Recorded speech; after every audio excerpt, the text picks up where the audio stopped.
Alhamdulillah, ma'asyiral muslimin wal muslimat, a'azzakumullah. Di malam hari ini kita kembali melanjutkan pembahasan kita, membahas kitab Al-Manzumah Al-Mimiyah fil Wasaya wal Adabil Ilmiyah li Syekh Hafidh bin Ahmad Al-Hakami rahimahullahu ta'ala. Kitab yang membahas terkait dengan kumpulan syair-syair yang diakhiri dengan huruf mim.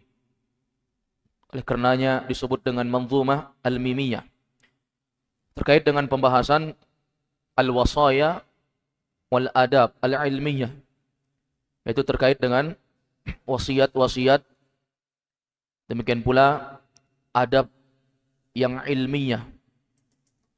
Dan di malam hari ini kita masuk di dalam pembahasan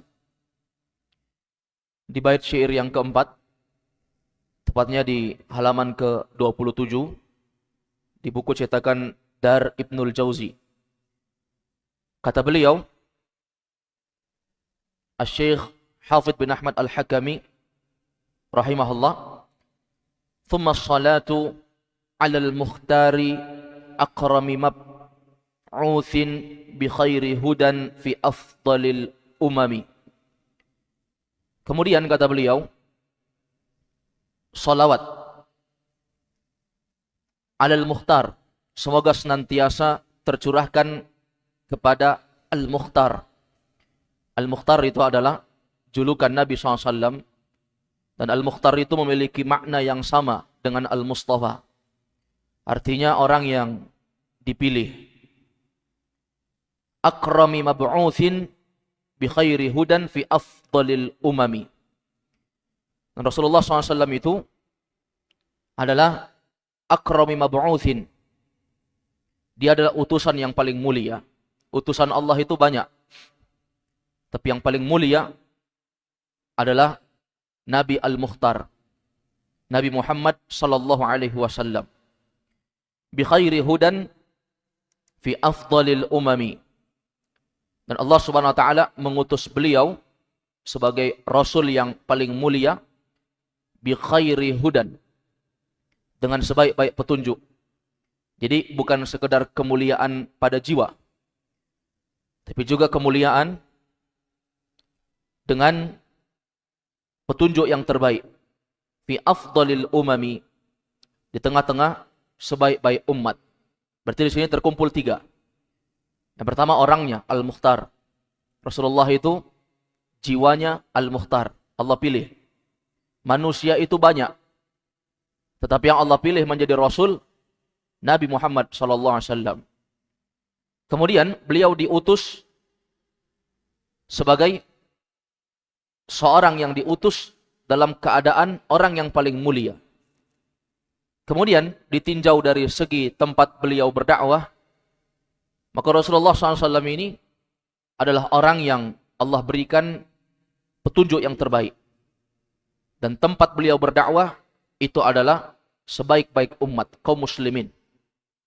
Nah, ini terkumpul di dalamnya sangat banyak sekali keutamaan untuk baginda Nabi Allah Muhammad sallallahu alaihi wasallam. Kata beliau, pensyarah hadis ini yaitu Syekh Abdul Razak bin Abdul Muhsin Al-Badar. Kata beliau hafizahullah menjelaskan tentang bait syair ini, karena kita di sini ma'asyiral muslimin a'azzakumullah masih dalam pembahasan pendahuluan-pendahuluan Syekh Al-Hakami di dalam kitab Manzumah Al-Mimiyah ini. Kata Syekh Abdul Razak, atafa rahimahullah as-salatu 'ala nabi 'ala al-hamdi wath-thana'i 'ala Allah. Syekh Hafidh Al-Hakami rahimahullah, beliau mengikutkan salawat kepada Nabi setelah beliau memuji Allah Subhanahu wa taala. Ini sesuatu yang biasa dilakukan oleh para ulama. Setelah seorang mengucapkan alhamdulillah, segala puji hanya milik Allah, kemudian digandengkan setelah itu dengan wassalatu wassalam ala nabiyyina Muhammad misalnya. Semoga salawat dan salam. Ini bentuk penggandengan, pengikutan. Setelah Allah Azza wa Jal, kemudian diikutkan, diatofkan dengan salawat. Untuk apa itu? Jam'an fi sadri nazmihi bainal hamdi lillahi wassalatu ala rasulillah sallallahu alaihi wasallam. Itu dalam rangka untuk menggabungkan di dalam nazam beliau, yaitu antara pujian kepada Allah dan juga sanjungan salawat kepada Rasulullah sallallahu alaihi wasallam. Kemudian kata Syekh, wa salatuna ala nabi sallallahu alaihi wasallam al-mukhtar. Adapun salawat kita, ini kita ya, manusia, karena nanti akan dibedakan antara salawat kita makhluk dengan Nabi Muhammad sebagai makhluk, makhluk kepada makhluk, dan antara salawat Allah dengan makhluk. Misalnya Allah bersalawat kepada Nabi, itu artinya Allah Al-Khaliq bersalawat kepada makhluk. Itu memiliki makna yang berbeda. Kata beliau, dan salawat kita kepada Nabi SAW yang dijuluki dengan julukan Al-Mukhtar, yaitu kata beliau, kama qala Ibnul Qayyim fi kitabihi Jala'ul Afham. Itu dijelaskan maknanya sebagaimana yang dijelaskan oleh Imam Ibnul Qayyim di dalam kitab beliau Jala'ul Afham. Apa kata beliau? Kata Imam Ibnul Qayyim rahimahullah, at-talabu minallah ma akhbara bihi an salatihi wa salati malaikatihi wa hiya thana'un alaih. Adapun salawat kita kepada Al-Mukhtar, yaitu Nabi SAW, itu maksudnya apa? Meminta kepada Allah Subhanahu wa Ta'ala. Kita jamaah, ya, salawat kepada Nabi, itu artinya kita meminta kepada Allah Azza wa Jal sesuai seperti dengan apa yang telah Allah kabarkan. Bagaimana Allah Subhanahu wa Ta'ala bersalawat kepada Nabi dan juga para malaikatnya.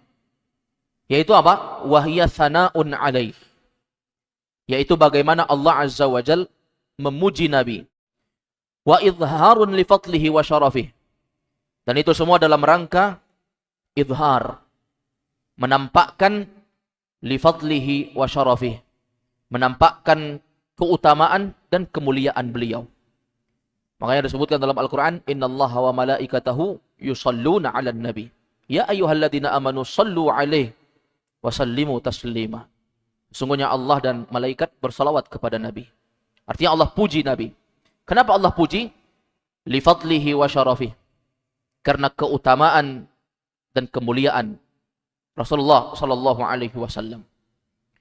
Wa iradatu takrimihi wa taqribih.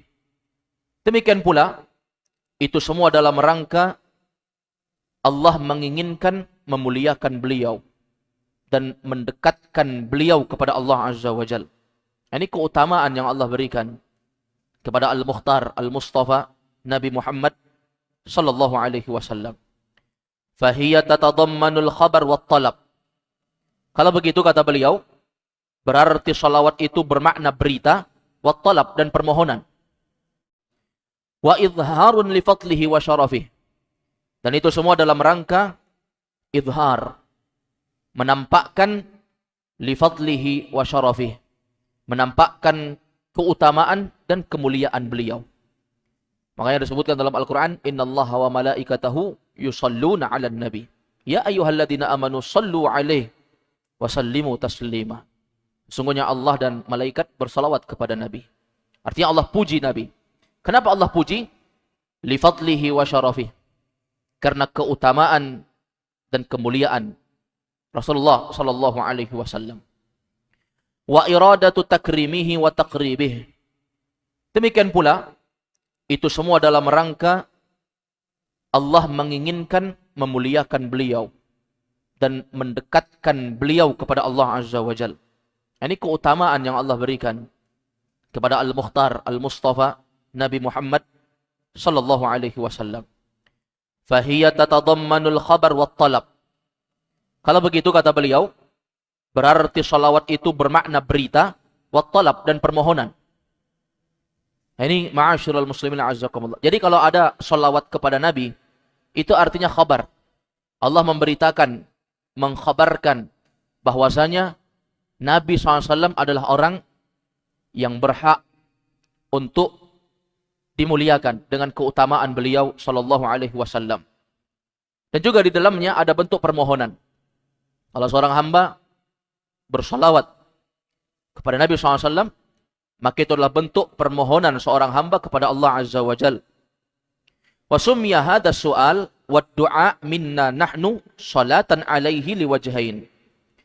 Dan dinamakan permintaan doa dari kita.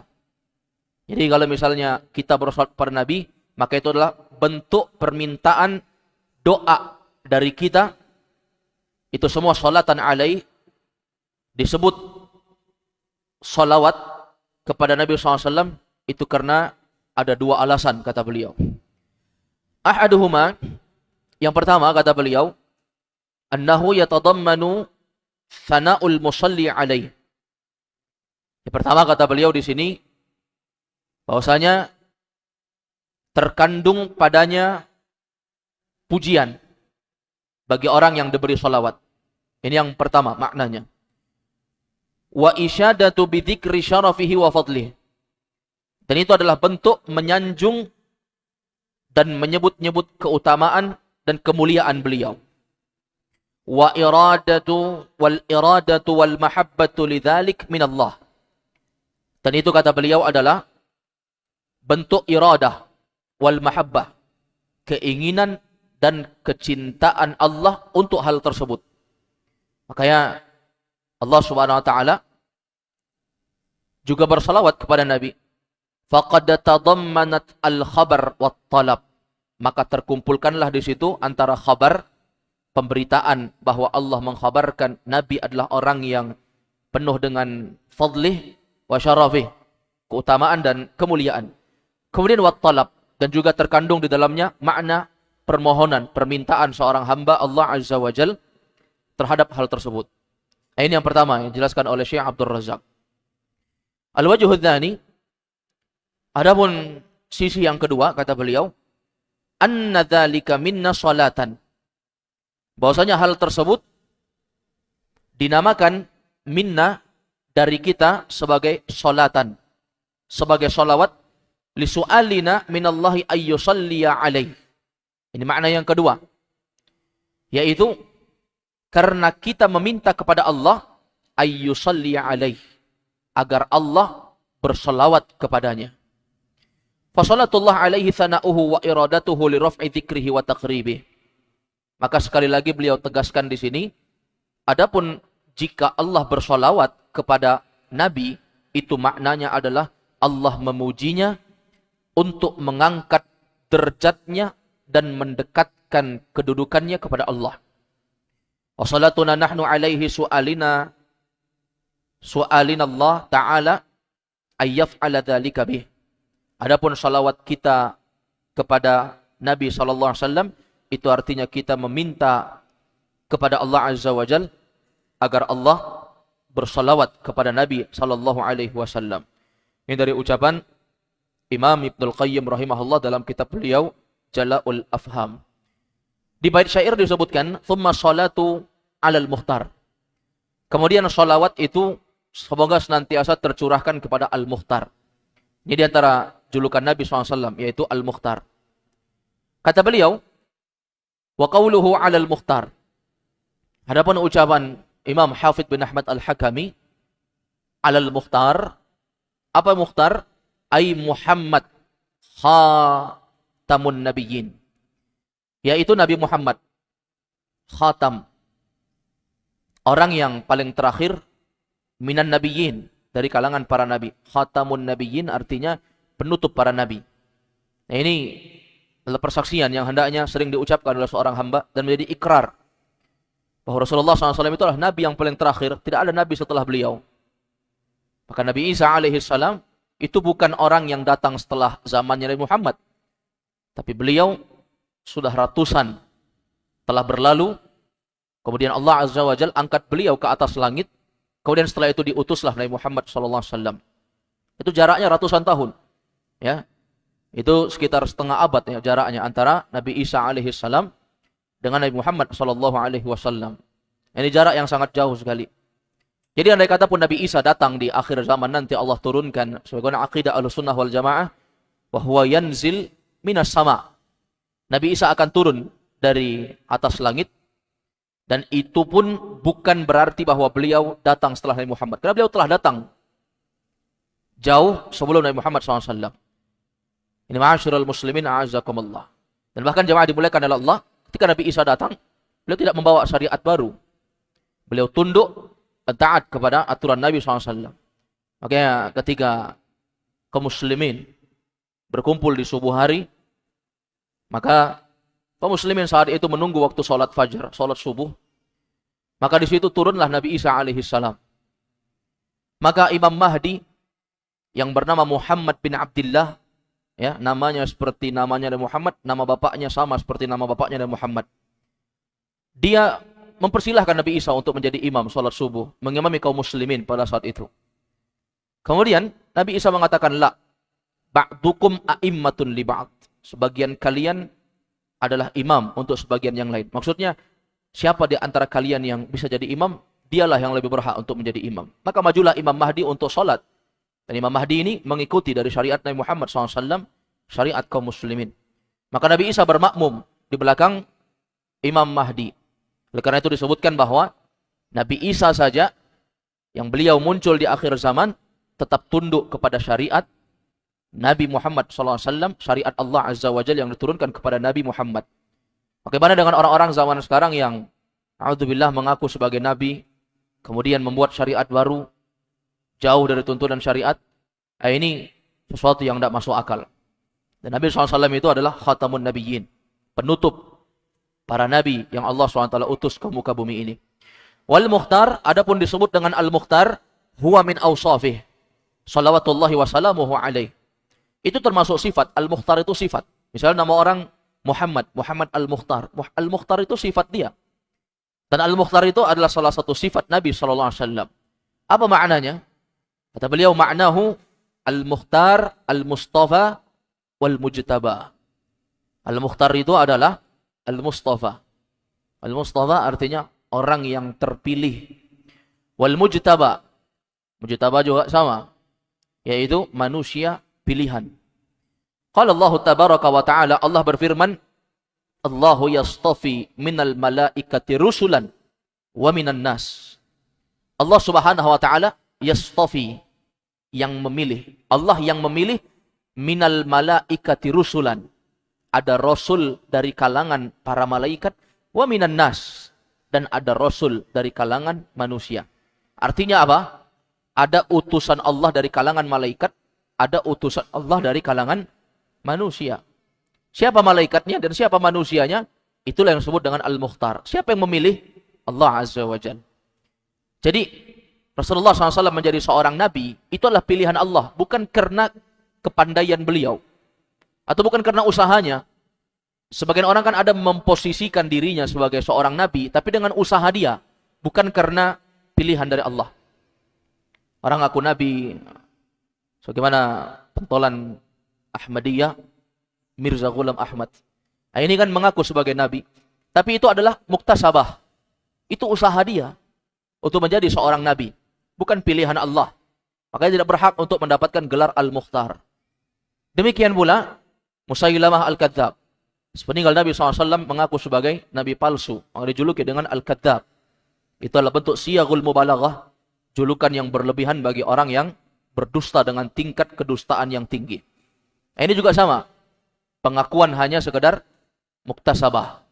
Dia usahakan sendiri, bukan karena Allah pilih. Adapun Nabi SAW menjadi seorang nabi, itu karena Allah memilih beliau SAW. Jadi di antara manusia ada yang Allah pilih, di antara makhluk juga ada orang-orang yang Allah SWT pilih mereka untuk menjadi utusan Allah Subhanahu wa taala. Wa qauluhu akrami mab'utsin. Adapun ucapan Imam Hafidz bin Ahmad Al-Hakami, beliau itu adalah akrami mab'utsin. Nabi adalah utusan yang paling mulia. Mab'uts itu artinya yang diutus. Akram artinya yang paling mulia. Maksudnya adalah utusan yang paling mulia. Hadza wasfun lahu salawatullahi wa salamuhu alaih. Ini juga sama Ya, ini adalah sifat yang dimiliki oleh Nabi. Fan Nabiyyu sallallahu alaihi wasallam akram wa bu'utsin. Maka adapun Nabi SAW, beliau adalah utusan yang paling mulia. Utusan yang Allah utus itu banyak. Tapi yang paling mulia adalah Nabi SAW. Wahiyya afdalu rasulin ursil. Nah, perlu ketahui jamaah dimuliakan oleh Allah, bahwasanya Nabi Muhammad itu adalah afdalu rasulin ursil. Dia adalah Rasul yang paling afdal, yang paling mulia dari Rasul-Rasul yang Allah utus. Rasul itu banyak. Para Nabi itu banyak. Tetapi yang paling afdal dan paling mulia di sisi Allah adalah Nabi Muhammad SAW. Adapun beliau disebut dengan Al-Mab'uts, yaitu Al-Mursal, yang diutus artinya. Wa qad shahha anhu annahu qala ana sayyidu waladi Adam yaumal qiyamah. Dan telah sah sebagaimana datang dalam riwayat Imam Muslim dari hadis Abu Hurairah. Rasulullah SAW bersabda, ana sayyidu waladi Adam yaumal qiyamah. Aku ini adalah sayyidnya anak cucu Adam. Sayyid itu artinya pemimpin. Aku adalah pemimpinnya anak cucu Adam pada hari kiamat. Artinya apa? Pemimpin itu pasti yang paling mulia. Makanya Nabi SAW memposisikan dirinya, ana sayyidu waladi Adam. Aku adalah pemimpinnya anak cucu Adam yaumal qiyamah, pada hari kiamat. Kemudian di dalam riwayat lain disebutkan dari hadis Abu Sa'id Al-Khudri, Rasulullah SAW bersabda, ana sayyidu waladi Adam wala fakhra. Kata Nabi SAW, sesungguhnya aku adalah pemimpin anak cucu Adam, wala fakhra, dan aku tidak memiliki sama sekali rasa kesombongan dengan itu. Ini Rasulullah SAW, pemimpin manusia di hari kiamat, sayyidul bashar. Beliau adalah pemimpin manusia. Namun bersama dengan itu, beliau mengatakan, wala fakhra, aku tidak sama sekali memiliki rasa sombong dengan itu. Kemudian kata beliau, wa qauluhu rahimahullah bi khairi hudan. Adapun ucapan beliau bahwa Nabi SAW itu adalah khairu hudan, ai bi afdali hudan. Nabi itu adalah orang yang diutus dengan sebaik-baik petunjuk. Ya, ini berdasarkan hadis Nabi SAW tentunya. Qad kana sallallahu alaihi wasallam fi kulli jum'atin idza khattaba an-nas yaqul amma ba'd fa inna khairal hadithi kitabullah wa khairal hadi wa khairul huda Muhammadin sallallahu alaihi wasallam. Jadi ini memang ikrar Nabi ya. Kalau Nabi khutbah Jumat, pasti Nabi membaca di antara ucapan beliau amma ba'd fa inna asdaqal hadithi kitabullah atau fa inna khairal hadithi kitabullah. Sesungguhnya ucapan al-hadith, hadith itu artinya berita, ucapan ya. Sesungguhnya ucapan yang terbaik adalah kitabullah, Al-Quran. Wa khairul huda, sebaik-baik petunjuk, huda Muhammad, petunjuknya Nabi Muhammad sallallahu alaihi wasallam. Dan ucapan Nabi SAW ini bukan dilandasi hawa nafsu jamaah. Mungkin sebagian kita menganggap Nabi SAW mengatakan wa khairul hadi hadi Muhammadin sallallahu alaihi wasallam, sebaik-baik petunjuklah petunjuk Nabi. Ini kan bentuk tazkiyatun nafs, pensucian diri sendiri, mensucikan jiwa. Enggak. Tapi Rasulullah SAW itu berucap bukan dengan hawa nafsu. Berbeda dengan kita. Kalau kita terkadang mempromosikan diri kita kepada orang lain, seakan-akan kita adalah orang yang mengetahui segalanya. Tapi bersamaan dengan itu, yang diucapkan Nabi mengatakan sebaik-baik petunjuk adalah petunjuk dari Al-Quran. Dan sebaik-baik petunjuk dari manusia, yaitu petunjuk yang dibawa oleh Muhammad. Nabi sebut namanya. Ya, wa khairul huda, sebaik-baik petunjuk. Nah, ini bentuk wahyu dari Allah Azza wa Jal, bukan dari hawa nafsu yang beliau miliki. Wa ma yantiqu 'anil hawa in huwa illa wahyun yuha. Nabi itu enggak pernah berucap dengan hawa nafsu, yang keluar adalah wahyu yang Allah wahyukan semuanya. Fa huwa alaihi salatu wasalam al-mab'uts bi khairin huda. Maksudnya adalah beliau ini SAW orang yang diutus dengan sebaik-baik petunjuk. Kemudian kata beliau, wa qauluhu fil afdalil umam. Kemudian kata beliau, adapun Nabi ini adalah orang yang diutus dengan sebaik-baik petunjuk fi afdalil umam, di tengah-tengah umat yang terbaik, ai ummati Muhammad sallallahu alaihi wasallam. Itu maksudnya adalah umat Muhammad sallallahu alaihi wasallam. Wa hiya afdalu umamin nabiyyin sallallahu wasallamuhu alaihi ajma'in, alaihim ajma'in. Dan umat yang terbaik itu adalah umatnya Nabi Muhammad dari umat-umat yang telah ada. Jadi memang benar jemaah, umat yang datang sebelum umat Islam itu sudah ada 70-an umat. Ya. Tapi Allah Azza wa Jal menjadikan umat yang terbaik itu adalah umat Islam yang mereka mengikuti syariat Nabi Muhammad SAW. Makanya Allah puji kaum muslimin di dalam firman Allah surah Ali Imran. Kuntum khaira ummatin. Kalian adalah sebaik-baik umat, kata Allah. Ini untuk kaum muslimin ini. Padahal Al-Quran turun para nabi dan Nabi SAW berdakwah kepada kaum muslimin pada saat itu. Kuntum khaira ummah. Kalian, kata Nabi, atau kalian kata Allah, khaira ummah adalah sebaik-baik umat. Ukhrijat linnas, yang dikeluarkan kepada manusia. Ta'muruna bil ma'ruf. Kalian diperintahkan untuk mengajak manusia kepada kebaikan. Wa tanhauna 'anil munkar. Dan kalian melarang orang-orang untuk membuat kemungkaran. Wa tu'minuna billah. Dan kalian beriman kepada Allah. Ini 3 sifat orang-orang yang beriman, kaum muslimin. Nah, hendaknya seorang muslim itu punya 3 sifat ini. Sifat yang pertama, jiwa seorang muslim itu senantiasa mengajak kepada kebaikan. Sifat yang kedua, bukan sekedar mengajak kepada kebaikan, tapi jika ada kemungkaran, dia cegah orang dari kemungkaran itu, bukan dia biarkan. Ya. Kemudian yang ketiga, dia senantiasa menjaga keimanannya kepada Allah. Wa qad jaa'a fi musnad Imam Ahmad bi sanadin hasan an Hakim bin Muawiyah an abihi radhiyallahu an anna Rasulullah SAW annahu qala. Telah datang di dalam musnad Imam Ahmad dengan sanad yang hasan dari sahabat yang bernama Hakim bin Muawiyah dari bapaknya radhiyallahu an, Rasulullah pernah bersabda, kata Nabi, antum tuwaffuna sab'ina ummatan antum khairaha wa akramuha 'ala Allah tabaraka wa ta'ala. Kalian itu adalah tuwafun, kelompok atau orang-orang yang tuwafun, menyempurnakan sab'ina ummatan, 70 umat. Ini pujian Nabi kepada para sahabat saat itu ya. Sudah ada 70 umat banyaknya berlalu dari umat-umat nabi-nabi terdahulu. Tapi kata Nabi, antum tuwaffuna sab'ina ummatan. Kalianlah penyempurna 70 umat itu. Penyempurna berarti yang paling afdal. Kemudian kata Nabi, wa akramuha 'ala Allah tabaraka wa ta'ala. Dan kalianlah yang paling mulia di sisi Allah. Qala Ibnu Qayyim rahimahullah. Imam Ibnu Qayyim rahimahullah mengatakan, wa dhahara atharu hadzal ikhtiyar fi a'malihim wa akhlaqihim wa tauhidihim wa manazilihim fil jannati wa maqamatihim fil mauqif. Adapun beliau atau adapun mereka, kata Imam Ibnu Qayyim, kaum muslimin, kenapa mereka dikatakan sebagai sebaik-baik umat? Itu sangat tampak, kata beliau, bahwa umat Islam ini memiliki amalan-amalan, akhlak, tauhid, posisi-posisi di dalam surga, wa maqamatihim fil mauqif, dan memiliki kedudukan yang mulia di padang mahsyar.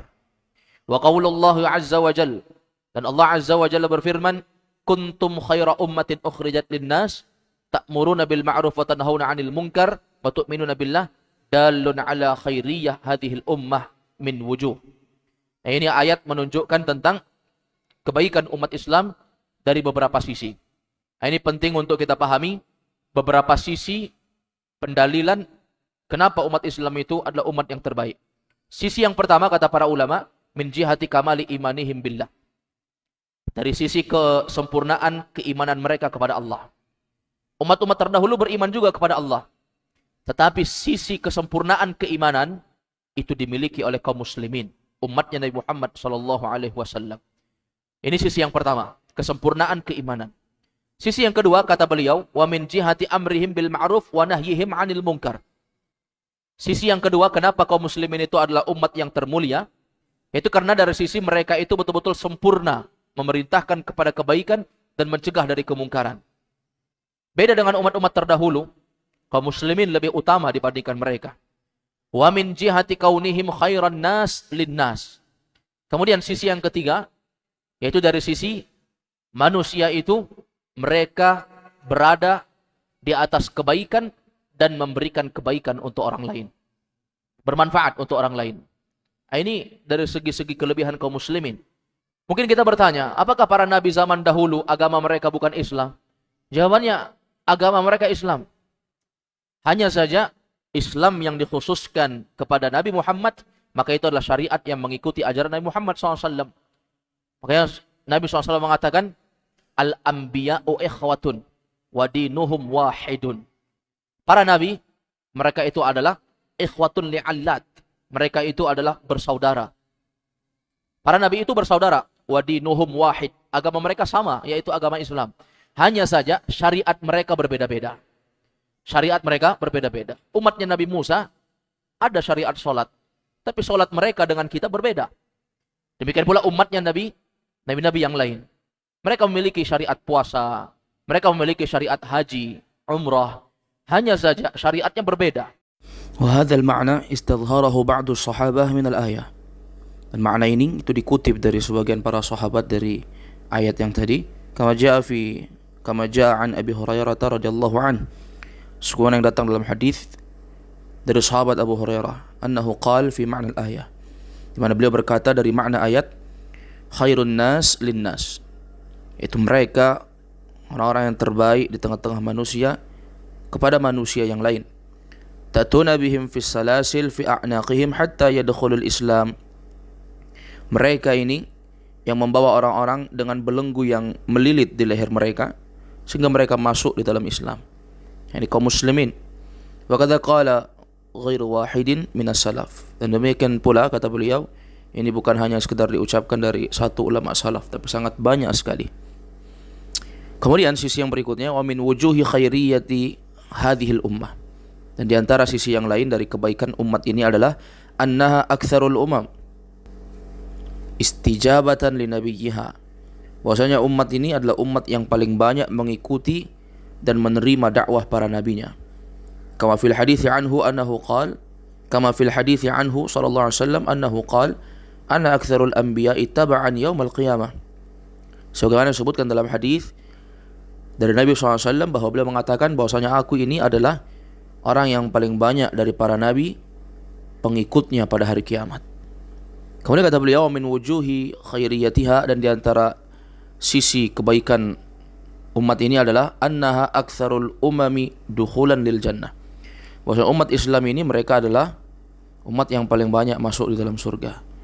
Kama jaa fi hadits Ibn Mas'ud radhiyallahu anhu, sebagaimana yang datang dalam hadis Abdullah bin Mas'ud, semoga Allah meridai, annahu qala, dia mengatakan, qala lana Rasulullah SAW, Nabi pernah berkata kepada kami, atarudawna an takunu rubu'a ahlil jannah, apakah kalian senang kalau kalian ini menjadi seperempat penduduk surga? Qulna na'am, kata Abdullah bin Mas'ud, ya tentu saja kami mengatakan iya. Qal, Nabi mengatakan lagi, ataradawna an takunu thulutha ahlil jannah, apakah kalian senang kalau kalian ini menjadi sepertiga penduduk surga? Qulna na'am, kami bilang iya ya Rasulullah, kami senang. Maka Nabi mengatakan lagi, ataradawna an takunu syatra ahlil jannah, senang enggak kalian kalau misalnya kalian ini kaum muslimin adalah setengah penghuni surga? Maksudnya surga itu dibagi dua, kalian semua masuk setengah, sudah jaminan setengah. Qulna, kata Abdullah bin Mas'ud dan para sahabat, na'am, iya ya Rasulullah, kami sangat senang. Qal, maka Nabi mengatakan, walladzi nafsu Muhammadin biyadih, demi jiwa yang nyawa Nabi Muhammad di tangannya. Maksudnya demi Allah, inni la arju an takunu nisfa ahlil jannah, sesungguhnya aku berharap bahwa kalian menjadi setengah penduduk surga. Coba bayangkan jemaah, umat ini banyak sekali. Kalau kita kaum muslimin umatnya Muhammad SAW saja sudah masuk setengah, betapa dahsyatnya itu. Sudah hampir semua kaum muslimin masuk berarti.